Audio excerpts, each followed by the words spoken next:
ایک دن ایک نشئی نے مجھ سے نشے کے لیے پیسے مانگے۔ میں نے کہا میں تجھے کھانا کھلاتا ہوں مگر نشے کے لیے پیسے نہیں دوں گا۔ اس نے کہا کھانا کھلانے والا کوئی اور ہے، تم بس نشے کے لیے کچھ پیسے دو۔ نہ چاہتے ہوئے بھی میں نے اسے چند روپیے دے دیے۔ جب وہ چلا گیا تو میں اسے دیکھنے لگا کہ یہ کہاں جاتا ہے اور کیا کرتا ہے۔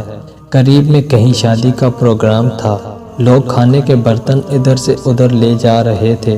ایسے میں ایک آدمی کے ہاتھ سے ایک برتن چھوٹ کے گر گیا۔ اس نے اپنا برتن اٹھایا اور چل دیا۔ وہ نشئی اس کے سامنے بیٹھ گیا اور کھانا کھانے لگ گیا۔ جب اس کی نظر مجھ پر پڑی تو اس نے ایک جملہ کہا جو آج بھی مجھے یاد ہے۔ اس نے کہا اس کے ساتھ معاملات آج کل کچھ خراب ہیں ورنہ برتن میں ہی دیتا ہے۔ کریم اتنا ہے کہ ناراض بھی ہو تو بھوکا نہیں دیکھ سکتا۔